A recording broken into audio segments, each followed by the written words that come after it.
What's up? Welcome to the Being Beautifully Honest podcast and channel. Thanks for being here, being subbed. If you're not, hit the button. And if you're listening on YouTube, hit that like. It's like walking in the room and hitting that light switch. Let's brighten up the place and get into this beautifully honest reaction.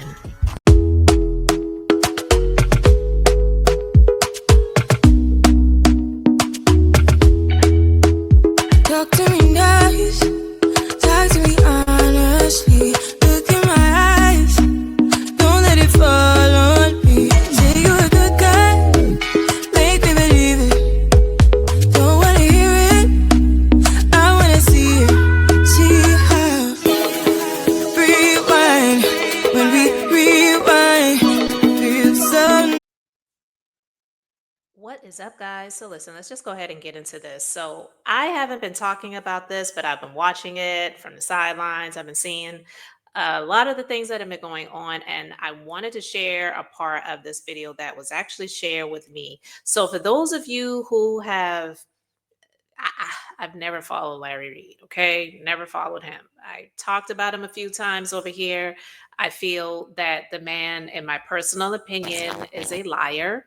And I feel that he is a messy queen who has never admitted that he is a gay man. And now I feel like he's finally coming out of the closet. I haven't gotten into that much yet, but I plan to do it. I just had a lot going on. But I wanted to go ahead and get into this video because Larry Reid, he's had a lot of things, allegations about him over the years from people who have said that he has males. Some have said that he was, Levontre Andrews, I'll just speak about him first. He did an interview online with Tasha K a couple of years ago. He also was on another YouTube vlogger who goes by the Cigar Vlogger. He did an interview on him, and I didn't even know about this until around the time Tasha K interviewed Levontre Andrews, and Levontre exposed the fact that he was a man at the time, a young man, a young adult, a teenager who went to Larry Reid's church, and Larry Reid had sex with him, and he also was a minor. Larry Reid never said that it never happened. What he said was he was of the age of consent. And my issue is the fact that, first of all of it's wrong, but two, the mere fact that anyone would follow this man, give him money, sow quote unquote so-called seeds into his so-called ministry, that I feel is all a ruse, my personal opinion, and I have the right to my opinion. I feel is a ruse. It is, in the United States, churches or organizations that are tax-free, as long as things are filed the right way and you have the right paperwork and all of that stuff. So he would use that as a cover, in my personal opinion, to get the money to live the type of lifestyle that he wants to live. But it's not even really a ministry, and people are paying him for prophecies. I would never pay anybody any money for them to give me a prophecy. You could prophesy to yourself if that's what you want, because the chances of what you speaking into your own life are more likely to happen than for you to pay this clown for him to give you a prophecy. If the things that I've been hearing about him, people are saying that they paid all this money and they were supposed to have a prophet call them to give them a prophecy. It is like, what is wrong with you people? What is wrong with you? Why would you be paying someone for a prophecy? You're better off paying a freaking psychic to tell you what they see in your future. And I'm not saying that you should do that, but it doesn't mean that it's going to happen. Pay yourself, invest in yourself, and speak over your own life. Prophesy to yourself, encourage yourself, speak things into existence that you desire to see happen and work towards it versus you paying some clown some freaking money for him to prophesy to you. But that's me going off on a tangent a little bit.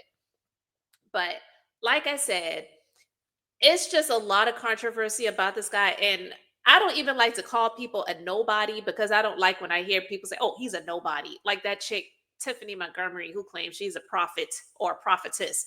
And if somebody comes out and speaks some things about her, if she feels the need to speak about it, she'll talk about it. And her followers that are nothing but sheep, they'll say, who's that? Oh, they're a nobody. He's a nobody. She's a nobody. I've been spoken about worse by better people. And that's the type of stuff that I've heard, when I've seen people share stuff with me, and it's just like, this is so freaking stupid and ridiculous and dumb.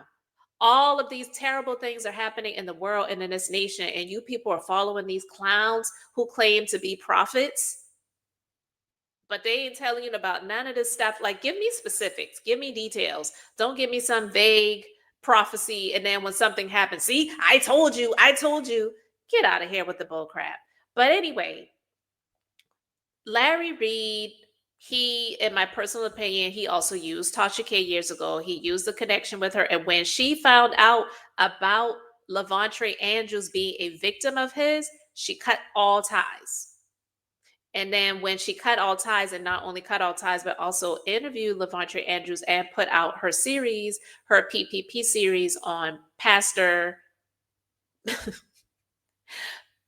Pimp or Prophet or Pedophile, whatever it was, but PPP, he didn't like it. And then he came out and responded to it on his Patreon. But what he was trying to do was flip the script and flip the narrative and use the lawsuit, the defamation lawsuit that Tasha K was embroiled in with the rapper Cardi B, to basically try to paint the narrative that, well, you cannot believe anything that she says because she has been proven by the court to be a liar. That, first of all, is not true. And let me tell you something, just because a court rules something doesn't mean that it's right. Because we're right now talking about Diddy, and the fact that they found him only guilty on 2 of 5 counts doesn't mean that he's not guilty of the things that they accused him of. The jury just decided to rule that way. Sometimes that's just the way things shake in the justice system. But I bring that up and I say all of that to say he used that to try to paint Tasha K as a liar to his followers so that they wouldn't believe anything that she was exposing about him. Because it's like, well, you can't believe her because she's a liar and she also lost in the court of law with a defamation lawsuit. So don't believe nothing that she says. She ain't talking about nothing. But it's true.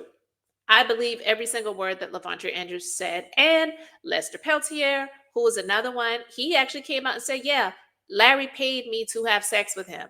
I saw PrEP medication in his bathroom.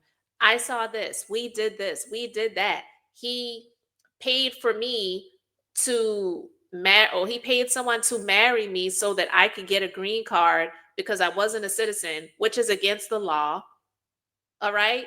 The man, in my personal opinion, is a liar and a fraud. But he also was connected with another, in my personal opinion, liar and fraud by the name of Bishop Bernard Jordan.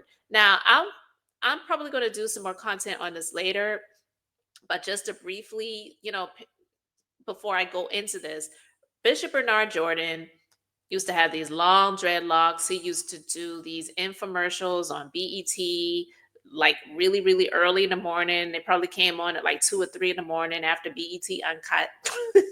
And if you remember what that was those raunchy videos that they used to play back in the day, late at night on BET.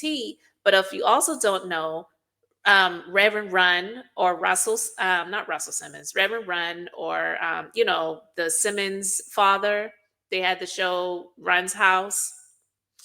He was also connected Bishop Bernard Jordan for a time period as well. It's all about money. It's all about money. So Larry Reid was saying Bishop Bernard Jordan was his mentor. And you can see them together right there. They did a lot of videos on Larry Reid's YouTube channel and Bishop Bernard Jordan. It was an equally beneficial relationship, and it all was surrounding money. They did a lot of videos together on Larry Reid's YouTube channel, and it was all during the time of COVID and after, and these so-called prophecies. And it was just a lot. All right. But anyway, Bishop Bernard Jordan has recently come out to say that he regrets his friendship and connection with Larry Reid. And so now it's going to be, I don't know if it's going to be a lot of back and forth, but it's going to be all these exposés. It's a lot. It's tiring, honestly, and exhausting. And it's just so much stuff going on, not just in the world, but in my personal life where I haven't had the time to invest to even get into all of this. but I do plan on talking about it. But I want to share this video because it was shared with me. Now, Larry Reid, he has, I will say now, an ex-mentee by the name of Conscious TV. His YouTube channel is Conscious TV. I don't have an issue with Conscious TV. I don't know a whole lot about him, but I definitely do recall that Larry Reid used Conscious TV a lot for him to respond to things that were being put out there. And Conscious TV would go to bat for Larry Reid, even so much so where I kind of felt like he was fighting Larry Reid's battles because he was going against Tasha K, in my personal opinion, for Larry Reid. He was calling he was calling Tasha K unhinged with Budweiser K and all kind of different stuff that I've heard clips of him calling Tasha K. And now he's come out to say that he and Larry Reid are no longer friends.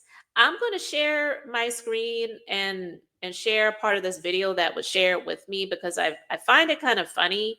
And usually, this is the way stuff like this winds up. It winds up going to this space. So here's Conscious TV, and he's talking about the fact that he and Larry Reid are no longer friends. They're no longer connected. And I guess he was doing some commentary on this video here where Bishop Bernard Jordan did an interview with this vlogger to talk about the fallout with his relationship with Larry Reid Live. So let's just go ahead and get into this. Trying to talk to Larry was like trying to talk to a brick wall. And he wasn't really speaking in a way that was affirming or that was giving me a direction or giving me any security based upon some of the fucked up shit that had happened and happened because of him. To pause it for a moment, and I think I know at least one of the things that he's talking about. Larry Reid is a friend to nobody, okay? The man, he was he was doing a video with this other vlogger that is so cringy. I don't even know how anybody watches him. His name is William McCrae, and he drags his words out and they're so slow. Like that's how he talks. I don't know how anybody listens to him, follows him, but Larry Reid did a video with that guy. They did a live, and I saw the clips because it was shared with me. And William McCrae accused this one right here of having the house in Virginia. And if you know what the house in Virginia is, you know what the house in Virginia is, or the high five. And not Bishop, Lord God, this so-called prophet, Larry Reid Live, sat there and listened to it. And if this was his friend and somebody that he was protecting, why did he sit there and allow that to take place? He did. But that's, I think, one of the things that he's talking about, that he said Larry allowed some things that were effed up to happen, and he didn't think it was cool. And as a result of that, I walked away from the friendship. And I was gone from that friendship for about a good 7-8 months. And then Larry hit me up on my birthday last year, and we reconciled. We had a conversation when he got home from Dubai. We went back over all the things that I had already addressed with him at the top of last year that he was disinterested in talking about. But by the time we had spoken about that toward the end of last year, he was open. He seemingly took responsibility. He apologized for some things. And he wanted an opportunity to be a better friend to me. I was open to that, 5-6 years into a fucking friendship. And you've been through all the things that me and Larry have been through together, because let me tell you, baby, this friendship costed. It costed me in every way. As a result of my friendship to Larry, I have been cyber stalked, cyber harassed. I've been slandered, threatened. It's been one thing over the other. All his enemies became my fucking enemies just by proxy. And even when I was disappointed in Larry the most last year, I ended up doing something really sacrificial. Something that I ain't done hardly for any fucking body else. And I'm going to pause it for a moment because he talks about how his, meaning Larry Reid's enemies became his enemies. Because here's the thing, Tasha K had been on his platform a multitude of times. And so I really feel like Larry used him to go at Tasha K in a way that Larry Reid would never have done on a public platform. He may have done it on his private Patreon, but Larry Reid would have never done it on a public platform like he does. And I don't even know if he's monetized over here because he plays like what do you call it? He plays music on his platform that is copyright. So I'm just saying, I do feel that he might be referencing Tasha K, and he may not be. He could be talking about other people too, or not talking about Tasha K at all. I'm just saying that, yeah, he was going to bat for Larry Reid in a way where I really could not understand it because Larry is a friend to no one. Okay? People who lie like that, someone who was a so called pastor of a church that a mother of his church entrusted their son to be under, and you find out that that pastor was having sex with your son allegedly. I don't care if he was of age or not. That's disgusting. Anyone that would do something like that is a friend to nobody. They're not even a friend to themselves because that is just disgusting and gross. And then not only do that to that person, but turn around and sue that person for talking about it. This is a freaking dark space. Nobody like that could ever say that they are a friend to anyone. So no, Larry was never this guy's friend. And he called him his mentor and he was Larry's mentee. Mm, that just honestly, in my opinion, sounds like code for something else. At a time where I was deeply disappointed in him, and I was still yet faithful.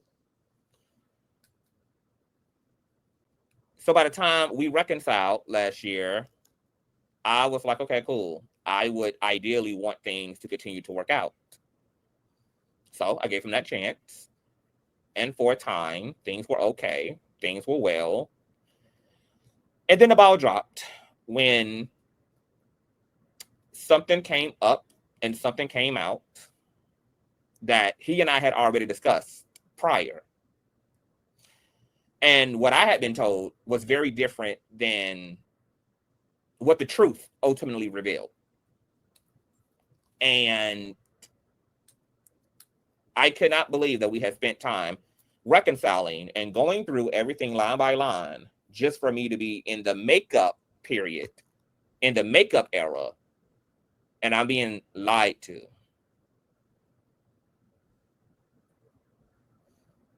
I'm being deceived. And for what?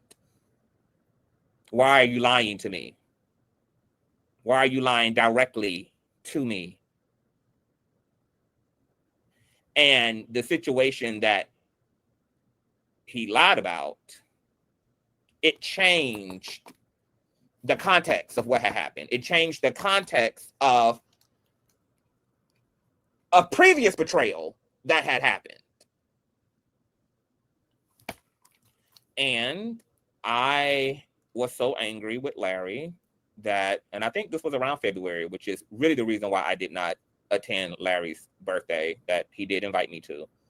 I cussed Larry ass out like a motherfucking dog. I called him and I cussed him out like he was just another motherfucker on the motherfucking street. It's the first time that I had ever spoken to Larry in that way. It was the first time that I had ever afforded myself all 5 full Infinity Stones, go straight Dragon Ball Z nuclear. I went motherfucking nuclear. And I chose to never speak to him again after that.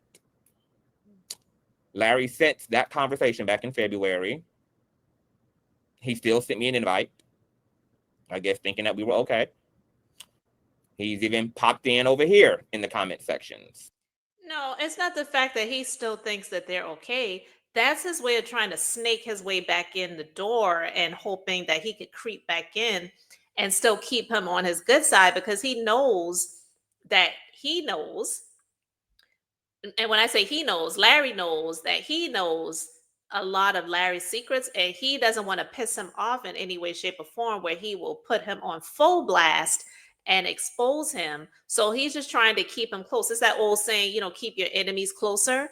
Because uh, honestly, the stuff that we do, or I will say we are aware of about Larry Reid that has been put out here that he has tried to deny, but most of us that have sense believe it already is a lot. So I can only imagine the stuff that he actually knows about Larry that he has not put out there. And hey, maybe things could change in the future and he will put it out there. Or hey, maybe I don't know, some way, shape, or form, Larry's snake like ways will allow him to reconcile, to keep his mouth closed and covered, like with this mask he has over his face.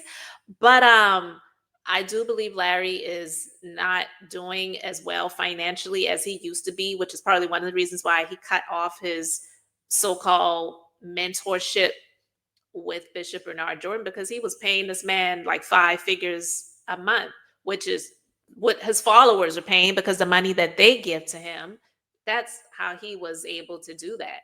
And from what I heard, he's having a garage sale in his mansion. That's not something most people who have money normally do.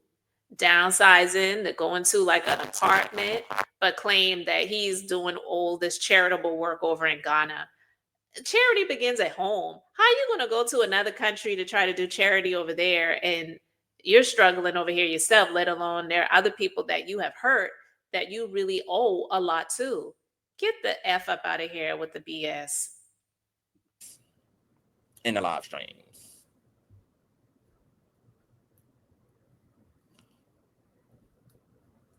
So to the question, I am not in relationship to Larry. I don't have any interest in being in relationship to Larry. I do not have a desire to be out. It was too much for no reason. Mm. And somebody dropping the ball in the makeup season is just indicative of the fact that this is just who you are. And that's finally okay with me. And I'm at peace. So, no, I am not cool. I have moved on with my life. I want to continue to move on with my life. My life is good. I'm in healthy relationship. I got rid of all of the people that are weird and liars and manipulators and exploiters and narcissists and selfish. And now I have the people that I'm supposed to have. And that's why I'm glowing. I'm glowing. So, in the same vein of Archbishop, I'm appreciative of everything because it raised me up. It taught me a lot. It clarified for me what I deserve and what I want. And that's not it. I don't want a friend like Larry. Larry has not been a friend to me, and that is very unfortunate. Very, very true. Like I said, he is a friend to no one. Considering that this friendship gave me trauma because of the things that it invited into my life and because of the sacrifices that I made on behalf of supporting someone who presented themselves as someone who was genuine and sincere and someone who valued friendship and valued me. But obviously, due to the things that happen, you can't actually really love someone. And the things that happened to me have happened to me. You can't actually have been a friend to me for the things that have happened to me to have happened to me. I have accepted that was never there. So now when I think about Larry, I don't think about, I don't, it's almost like it's like I don't remember him. Like I realize I don't know this person. I don't know Larry. I don't know who he is. Who I thought existed does not in fact exist. Very true. Because the way I used to see this guy going to bat for Larry, I was like, he definitely does not know who Larry is. He can't. Who he actually is, then I don't actually know. So I've null and voided the last 7 years. The last 7 years I spent with an imaginary friend. And I'm not heard about it. It's just like it's all a blur. I don't know what that was. I know that it wasn't what he said it was. I know that it wasn't what he proclaimed it was. I know that it wasn't none of that, whatever the fuck it was. But no regrets because I was who I was supposed to be. I I allowed that friendship to draw blood out of me. I'm proud of that blood.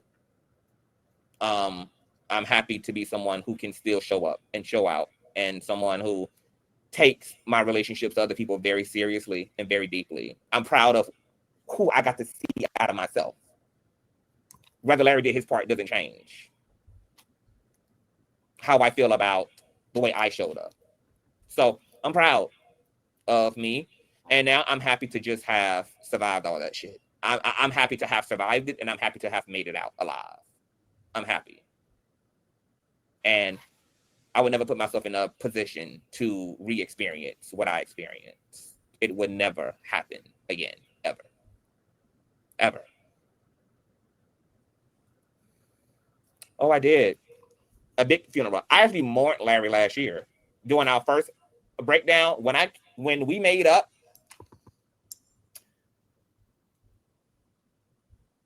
I had not let my guard down. So when he failed, even in the makeup, it was easy to walk away because I had not given him that in the second run. So him failing the second time around was just confirmation for me. But I wasn't emotionally available enough to be hurt over it, but I was angry at being lied to because it changed the reason why something else had happened the way that it happened, and why I wasn't afforded that information as somebody who was affected by the information that he withheld from me. Um, it was nuts. And, you know, that's not a safe space. You know, withholding things that are none of my business from me is one thing. Withholding the shit that affected me, withholding the shit that I inherited just by proxy, withholding shit that created shit that happened to me. No, no, no, no, no, no, no, baby. No, oh, no, no, no. Nope. So I wish everybody well. I hope everybody goes to heaven. I heard that all dogs do. I'm gonna end it right there because yeah, he's a dirty dog. And listen, guys, this is a lot, and there's so much more that I can and will say about this whole situation later because I haven't even gotten into the Bishop Bernard prophet liar Larry Reid breakup and all of the other stuff that goes along with this. But I just wanted to go ahead and share this because this was shared with me actually, shoot, almost a week ago. But I'm just getting a chance to check it out and share it with you guys now. I want to know what you guys think because, like I said, Larry used him, and I'm not going to sit and say I feel sorry for him, but I'm actually glad that he is being honest and putting all of that on Front Street because he could just like cover it up and not let anyone know and just act like all is good in the hood with him and Larry. And Larry, like he said, still shows up in his chats and in his comment sections or whatever. He hasn't blocked them. So if people see that, they would probably be prone to think, oh, they're still cool. Okay, good. Because that's the connection that we have known and we are comfortable with or whatever. And we don't want to see a breakup. But we already see this one has publicly broken up with Larry Reid and saying that he regrets ever having a connection or a friendship with Larry. He actually said that every time he hears Larry's name, he cringes. I cringe whenever I hear Larry's name, and I have never, thank God, had any type of communication or connection with him ever. It's just the way that I believe that he has operated and lived his life as a so called pastor, as a so called prophet, as a so called man of God, and to know that this man had sex with a young man that was in his church many, many years ago, probably multiple times, allegedly, and he was in a position of trust, and you broke it, telling this young man, whenever you clean the house, I want you to do it in your underwear. And uh, the way you operate, I think that you're going to be a homosexual and all kind of grooming grooming allegedly, and all of the silly women, and I believe the majority of the men that follow him are gay men. I'm just saying, because like attracts like. Larry's gay, but he's just never admitted it. You would never really see a straight man following Larry Reid. He's actually a joke to the heterosexual community, the heterosexuals that are in the church world. He is a joke. He is disgusting to them. None of them would be associated with him. And the few that allegedly are heterosexual, they're questionable. I'm just being honest with you guys. Larry Reid, I cringe when I hear his name too. So I can understand with this one, even though he's kind of cringeworthy as well. But I'm just saying, if he's cringeworthy and he's saying that he cringes every time he hears Larry's name, I can only imagine, guys. But I just wanted to go ahead and share this with you. I want to know what you think. So please let me know your thoughts in the comments, and let's just go ahead and get into it. Thanks for being here, liking, and subscribing. I'm Beth, just being beautifully honest. So until next time, I wanted to keep it brief, beautiful, and now I'm going to say bye.